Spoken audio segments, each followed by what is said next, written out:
En el año de 1945, un suceso conmocionó a todo un país. La noticia circulaba en la prensa nacional e internacional. El hallazgo, una fosa común en la colonia obrera entre las calles Sonora y Bolivia con el número 502, en León, Guanajuato, en la Ciudad de México. Este lugar era conocido como el Rancho San Ángel. El 14 de enero de 1964, una joven visiblemente golpeada y desnutrida se presentó ante la policía judicial en León, Guanajuato, llamada Catalina Ortega. Su denuncia y declaración reveló un infierno de explotación y muerte. Catalina en su declaración relató que logró escapar del rancho donde la mantenían privada de su libertad, escabulléndose por una abertura en la pared. El caso se volvió aún más escalofriante cuando su valiente testimonio destapó el horror que se escondía tras aquellas paredes. Su denuncia no solo estremeció a las autoridades, sino que dejó paralizada a toda una nación. El 25 de enero de 1964, la famosa revista de nota roja, Alarma, publicó la historia calificándola como una de las más impactantes y macabras de la época. En su portada amarilla, por primera vez, aparecieron los rostros de las hermanas González Valenzuela, las temidas Poquianchis, responsables de una masacre que heló la sangre de México entero. En su declaración menciona los tratos despreciables de las víctimas, pero sin duda uno de los datos más valiosos, que mencionó la localización de un grupo de mujeres que se encontraban sometidas y eran obligadas a la prostitución por las hermanas González. Cuando la policía irrumpió en el rancho Loma del Ángel, encontró a las mujeres en mal estado y en condiciones insalubres. Todas llevaban vestidos negros viejos y chales desgastados. Su aspecto era descuidado. La policía intervino en el lugar y detuvo de inmediato a las 4 hermanas, pero todavía faltaban más horrores por descubrir. Una de las mujeres mencionó que el patio trasero era una fosa común, no solo de prostitutas, sino de todos los embriones que mataron cada vez que una de ellas quedaba embarazada. Las autoridades mencionaron que a muchas de sus víctimas las enterraron vivas. Durante los interrogatorios, las hermanas comenzaron a hablar.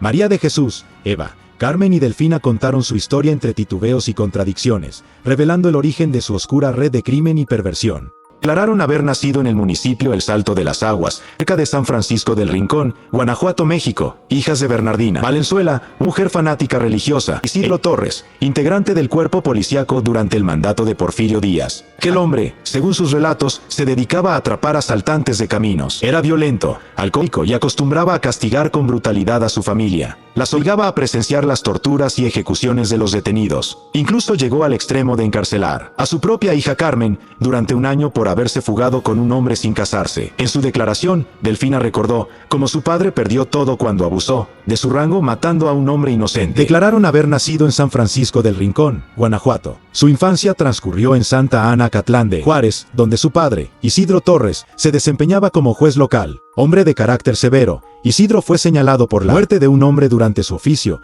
hecho que marcó profundamente a la familia y los obligó a abandonar el pueblo, buscando huir del escándalo y de posibles represalias. La familia se trasladó a otros lugares dentro del estado de Guanajuato, intentando establecerse nuevamente, hecho que marcó a la familia y los obligó a abandonar el pueblo, buscando huir del escándalo y las represalias. Se establecieron finalmente en la ciudad de León, Guanajuato, donde las hijas crecieron y comenzaron su nueva vida. Además, confesaron que su madre, Bernardina Valenzuela, era una mujer de profundo fanatismo religioso, mientras que su padre, Isidro Torres, al llegar a León, Guanajuato, se dedicó al comercio de hilos y tejidos. Fue en esa misma ciudad donde las hermanas, Delfina, Carmen y María de Jesús comenzaron su actividad laboral en una fábrica de hilados y tejidos. Sin embargo, la pobreza y el agotamiento las llevaron a buscar otro modo de vida. En 1938, María del Carmen, la mayor, se relacionó con Jesús Vargas, el Gato, un hombre de mala reputación que la introdujo al negocio de las cantinas. Aquel primer bar fue el principio de todo, una escuela del pecado. Cuando el negocio cayó por la mala administración de Vargas, Carmen ya había aprendido demasiado. Regresó con su familia con un nuevo plan, uno que cambiaría sus vidas para siempre. Con el dinero de la herencia de sus padres, Delfina decidió abrir una cantina en su pueblo natal, inspirada en las ganancias rápidas que había visto en la de su hermana. Lo que comenzó como un simple negocio de bebidas, con el tiempo, se transformó en un centro de explotación, un infierno disfrazado de diversión donde las mujeres eran convertidas en esclavas. Así, conforme avanzaban las declaraciones y se cruzaban los testimonios, la verdad fue emergiendo. Detrás de cada palabra se escondía una historia de abuso, perversión y muerte. Las Poquianchis habían creído en su nombre, pronto se convertiría en sinónimo del horror más profundo de México. El negocio familiar que había comenzado con la venta de bebidas pronto se transformó en un sombrío calabozo,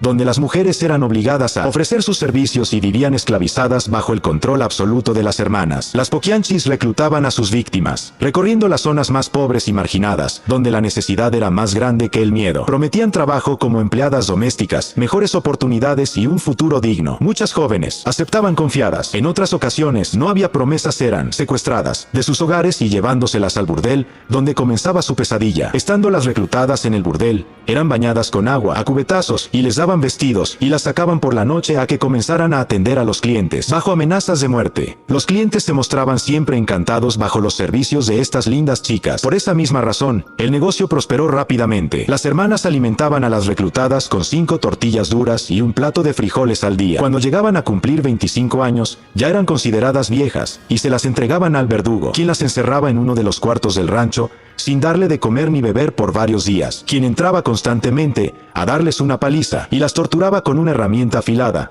Una vez débil y sin fuerzas, eran trasladadas a la parte de afuera del rancho y eran arrojadas a una zanja profunda para ser enterradas vivas. Otra de las torturas que les aplicaban era ponerle la plancha caliente sobre la piel, o las arrojaban desde la azotea para que murieran al caer, o les destrozaban la cabeza a golpes. Si una de ellas se embarazaba, o padecía anemia, o estaba demasiado débil para atender a los clientes, o si se atrevía a no sonreírles a los parroquianos, eran asesinadas y enterradas. En algunas ocasiones reservaba a algunas de sus crías y estos corrían la misma suerte que sus madres. Eran obligadas a abortos clandestinos, con tal de no perder esa fuente de ingresos. Además, tenían que limpiar el lugar, a cocinar y a atender. Las Poquianchis habían reclutado a varios ayudantes que las auxiliaran en sus labores. Uno era Francisco Camarena García, el chofer, que se encargaba de transportar a las mujeres reclutadas junto con Enrique Rodríguez Ramírez. Otro era Hermenegildo Zúñiga, ex capitán del ejército, conocido como el Águila Negra, quien servía como su guardaespaldas y cuidador del burdel. José Facio Santos, velador y cuidador del rancho. Y Salvador Estrada Bocanegra, el verdugo, quien golpeaba a las prostitutas que protestaban por algo y, cuando alguna amenazaba con marcharse o denunciar los maltratos a los que era sometida,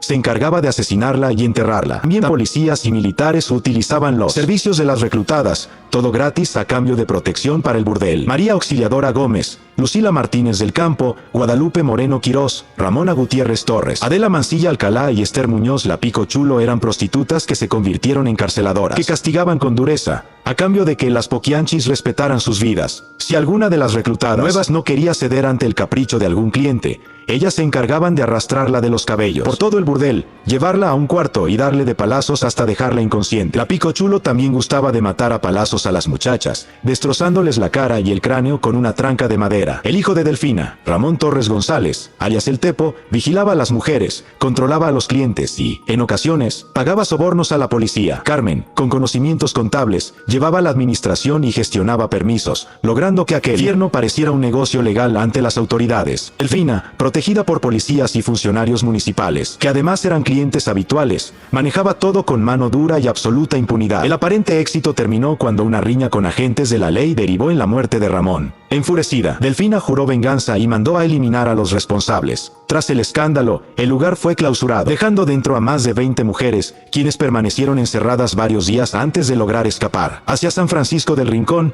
donde fueron nuevamente ocultadas en una de las casas de Delfina, viviendo en condiciones infrahumanas durante más de 6 meses. En cada nueva confesión, el caso se volvía más siniestro. Surgieron revelaciones aún más macabras. Se descubrió que las Poquianchis asesinaban a las mujeres que ya no les servían, sepultándolas vivas en un panteón clandestino del poblado de San Ángel, en Purísima del Rincón, Guanajuato. Aquel trabajo lo ejecutaba el capitán del ejército Hermenegildo Zúñiga Maldonado, conocido como el Capitán Águila Negra, amante y protector de Delfina. Su complicidad garantizaba el silencio, mientras el horror seguía enterrándose bajo tierra. Tras la intervención de las autoridades, las hermanas fueron trasladadas al penal de Irapuato. Durante meses se enfrentaron interrogatorios y careos que destaparon cada uno de los horrores cometidos en sus burdeles y en el rancho clandestino. La verdad que Catalina Ortega y otras víctimas habían revelado se convirtió en un legado de terror que estremeció a todo Guanajuato. Finalmente, Delfina, María de Jesús y María Luisa fueron acusadas de lenocinio, secuestro y homicidio calificado. Recibieron una sentencia de 40 años de prisión, pero el tiempo no fue suficiente para todas. María de Carmen había muerto mucho antes, en 1949, víctima de cáncer. Delfina, la Poquianchis mayor, falleció el 17 de octubre de 1968, a los 56 años en la cárcel, cuando una cubeta con cemento cayó sobre su cabeza, provocando una hemorragia cerebral. María Luisa, conocida como Eva la Piernuda, murió en noviembre de 1984, también tras años de encierro, a causa de un cáncer hepático. María de Jesús fue la única que sobrevivió para ver la libertad, falleciendo a mediados de la década de los 90. Su historia y la de sus hermanas quedó como un oscuro testimonio de cómo la ambición, la violencia y la corrupción pueden entrelazarse, dejando heridas que ni la justicia ni el tiempo pudieron borrar completamente. El caso de las Poquianchis permaneció en la memoria colectiva, un recordatorio de los límites de la impunidad y de la valentía de quienes, como Catalina Ortega, se atrevieron a hablar, exponiendo el horror que se escondía tras los muros de un burdel y un rancho, en pleno corazón de México. Desde un punto de vista psicológico, las Poquianchis muestran cómo el abuso familiar, la violencia temprana y la corrupción social moldearon conductas extremas. Trauma, ambición y poder se entrelazan, creando un ciclo de horror que duró décadas. Si esta historia te impactó, apoya nuestro trabajo, suscríbete, dale like, comenta y comparte. Tu apoyo permite que sigamos desenterrando relatos que el tiempo quiso ocultar. Solo aquí en Silencio Misterioso.